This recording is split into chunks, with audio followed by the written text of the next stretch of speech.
శరన్నవరాత్రి ఉత్సవాలు పాలమూరు పట్టణంలో ఘనంగా కొనసాగుతున్నాయి. ఉత్సవాలలో భాగంగా 3వ రోజు శ్రీ రేణుకా ఎల్లమ్మదేవి గాయత్రీదేవి రూపంలో భక్తులకు దర్శనమిచ్చారు. ఈ సందర్భంగా ఆలయ అర్చకులు అమ్మవారికి మహాకుంకుమార్చన నిర్వహించారు. భక్తులు పెద్ద ఎత్తున అమ్మవారిని దర్శించుకున్నారు.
రేణుకా ఎల్లమ్మ దేవస్థానం పాలక మండలి ఎం లక్ష్మమ్మ. ఈరోజు నవరాత్రిలో 3వ రోజు. ఈరోజు అమ్మవారికి గాయత్రీదేవిలాగా అలంకరణ చేసినాము. గాయత్రీదేవి అంటే మన వేద శాస్త్రానికే ఆమె పుట్టిన తల్లి, ఆమె వేదంలో పుట్టిన తల్లి కనుక అందరికీ విద్యా బుద్ధులు మంత్రాలు బ్రాహ్మణుల పుట్టి గాయత్రీదేవి వేదాదేవిలాగా వెలిసింది.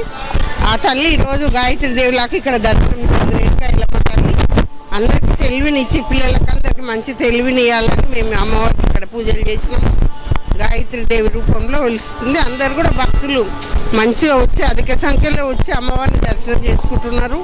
అందరు మంచిగా వచ్చి తీర్థప్రసాదాలు తీసుకొని అమ్మను దర్శనం చేసుకొని పోవాలని నేను మనవి చేసుకుంటున్నాను. శ్రీ మాత్రే నమః.